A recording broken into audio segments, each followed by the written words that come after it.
Pembelajaran kita kali ini yaitu menentukan nilai sudut dengan rumus jumlah dan selisih dua sudut.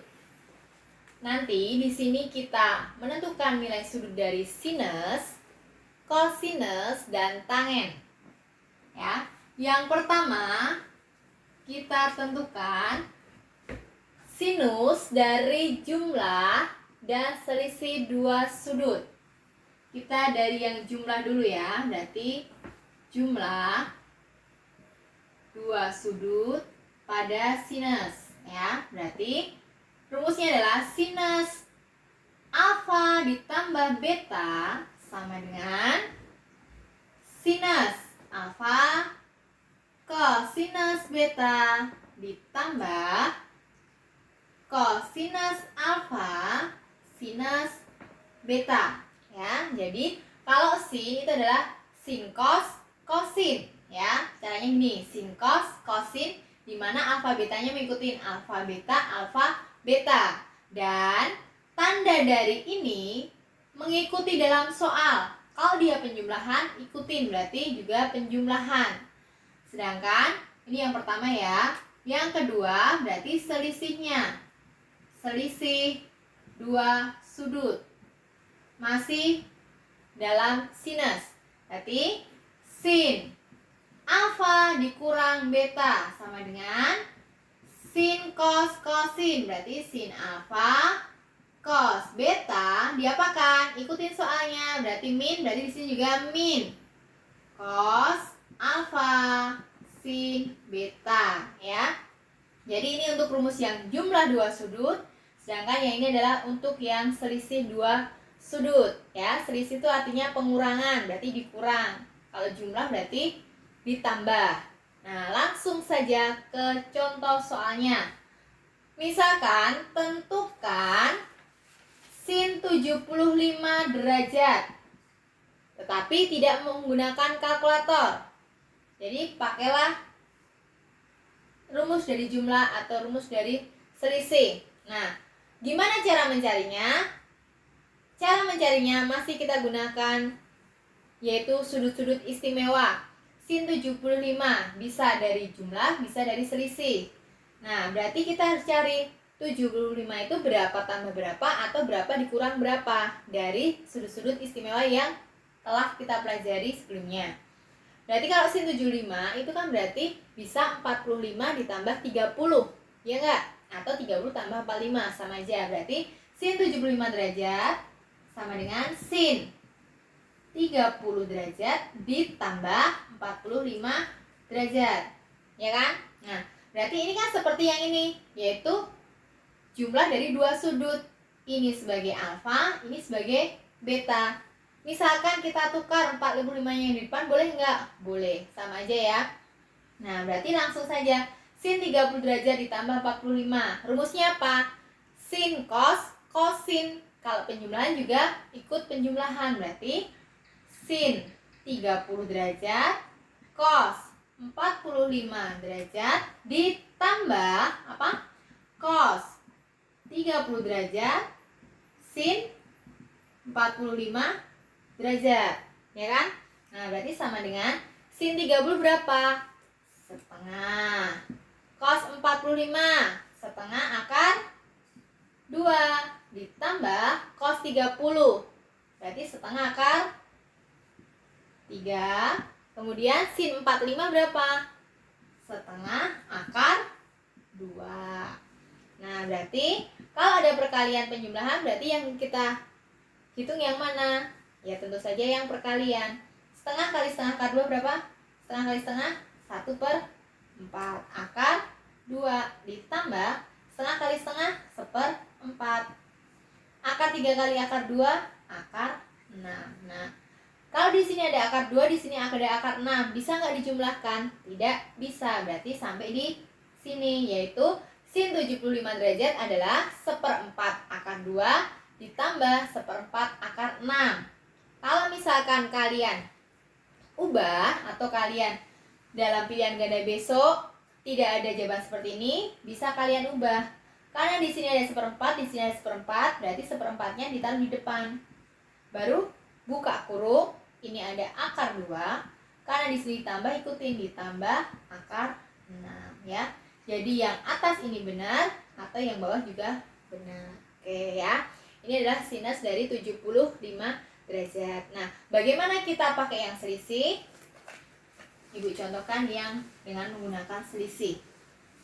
Misalkan kalian disuruh menentukan sinus, ini contoh yang kedua, dari 15 derajat. Nah, berarti kita cari berapa dikurang berapa yang hasilnya 15. Kita tetap pakai sudut istimewa. Berarti sinus berapa 15 bisa 45 dikurang 30. Berarti 45 derajat dikurang 30 derajat. Ya kan? Nah, berarti ingat sin cos kosin. Nah, karena di sini pengurangan juga ikut pengurangan. Berarti sin 45 derajat kali cos 30 derajat dikurang cos 45 derajat kali sin 30 derajat. Nah, tinggal dihitung. Sin 45 setengah akar 2. Cos 30 berapa? Setengah akar 3. Cos 45 setengah akar 2. Sin 30 berapa? Setengah. Berarti setengah kali setengah, 1/4. Akar 2 kali 3, 6. Dikurang setengah kali setengah. Berapa setengah kali setengah? 1/4. Kemudian akar 2. Nah, akar 6 dengan akar 2 bisa kalian sederhanakan? Tidak bisa ya, berarti hasilnya ini. Atau kalau kalian ubah bisa seperti ini, 1/4 karena ada 1/4 sama 1/4. Buka kurung, akar 6 dikurang akar 2. Ya, seperti itu. Lanjut ke yang kosinus. Ya, udah ya, semoga paham. Untuk yang kedua, yaitu jumlah dua sudut yang kosinus. Ini juga selisih dari yang kosinus. Nah, berarti yang kosinus atau cos, kalau penjumlahan cos alfa plus beta, kalau tadi sin itu sin cos kosin. Nah, kalau yang cos itu adalah cos cos sin sin. Jadi cos cos sin sin. Nah, ini alfanya tetap, betanya juga sama. Ini alfa, ini beta. Tetapi kalau tadi sinus mengikuti dari soal, jadi kalau misalkan penjumlahan juga jumlah, kalau pengurangan juga kurang. Sedangkan kalau kosinus itu kebalikan dari soalnya. Kalau soalnya positif atau jumlah, maka di sini jadi min atau pengurangan. Nah, maka kalau di sini kosinus alfa dikurang beta tetap sama, cos cos sin sin. Cos cos sin sin. Alfa beta, alfa beta. Karena di sini min berarti di sini jadi plus. Nah, itu ya. Jadi cos itu cos cos sin sin, cos cos sin sin dengan kebalikan dari soal. Kalau soalnya plus maka kita pakai yang min atau kurang. Kalau dia kurang berarti pakai yang tambah. Langsung ke contoh soal. Misalkan kita disuruh menentukan kosinus dari 165. Contoh yang pertama, cos dari 165 derajat. Nah, kita coba pakai yang penjumlahan dulu, penjumlahan dua sudut yang kosinus. Berarti kan berapa tambah berapa yang hasilnya 165. Berapa itu? Nah, bisa kita cari dari 120 ditambah 45 derajat. Ya kan? Iya dong. Nah, berarti kita jabarkan dulu. Kalau cos itu apa? Cos cos sin sin. Cos cos sin sin. Nah, 120 45. Kemudian 120 45. Kalau di sini plus berarti di sini jadi min. Nah, ya kan? Nah, sudah tinggal hitung. Nah, tetapi permasalahannya di sini ternyata ada sudut di kuadran 2. Berarti kita pakai yang sudut berelasi. Cos 120 berarti di kuadran 2. Di kuadran 2 nilai cosnya itu adalah min, ya kan? Nah, 120 kan berarti 180 dikurang 120, berarti sama aja dengan cos 60, tetapi nilainya min, berarti negatif cos 60 derajat. Cos 45 tetap dikurang sin 120, berarti kan sama aja dengan sin 60, karena 180 dikurang 120.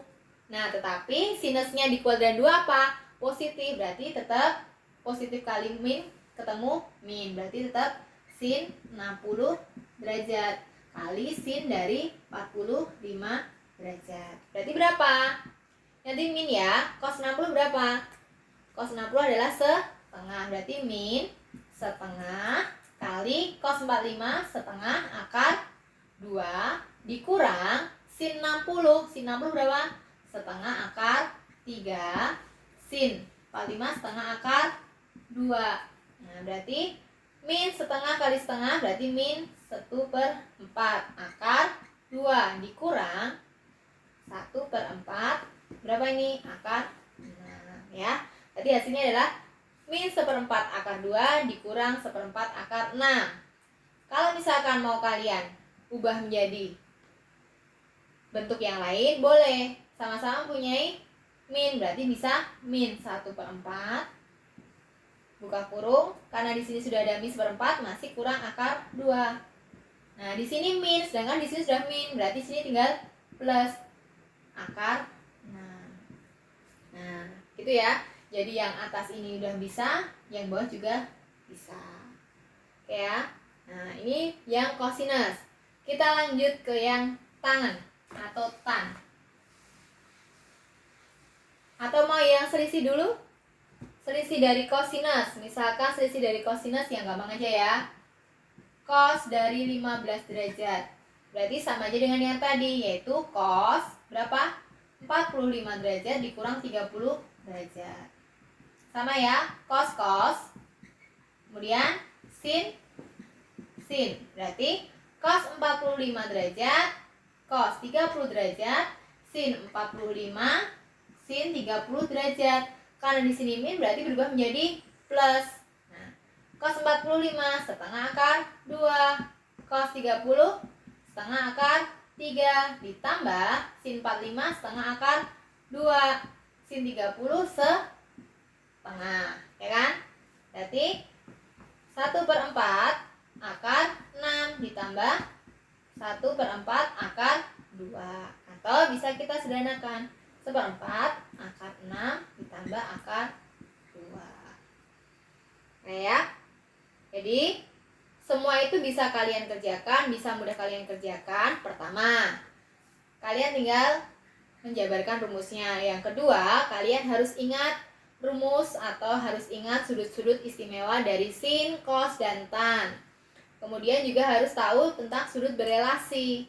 Kalau semua itu sudah kalian pahami, kalian kuasai, akan gampang ketika kalian menjawab dari jumlah dan selisih dua sudut. Lanjut ke poin yang terakhir, yaitu untuk jumlah dan selisih dua sudut dari tan atau tangan. Berarti tan ya. Tan ini yang ketiga, ini adalah tan. Nah, kalau tadi yang sin dan cos itu masih ada hubungannya sin cos, kalau yang tan murni tan. Nah, berarti kalau tan alfa ditambah beta itu kan penjumlahan. Berarti kalau tan alfa ditambah beta itu jadinya tan alfa tambah tan beta per berapa? 1 dikurang tan alfa kali tan beta ya. Jadi yang atas tuh ditambah, kemudian dibagi 1 dikurang. Kalau di sini sudah plus berarti bawahnya min. Tan alfa dikali tan beta. Sedangkan yang atas ini ikutin yang di dalam soal. Kalau soalnya penjumlahan, maka yang atas juga penjumlahan. Kalau yang atas sudah penjumlahan, berarti yang bawah pengurangan. Berarti untuk yang selisih, berarti tan alfa dikurang tan beta per berapa? Kan di sini sudah negatif, sudah min, berarti plus tan alfa dikali tan beta ya. Jadi adalah rumus untuk jumlah dua sudut tan dan selisih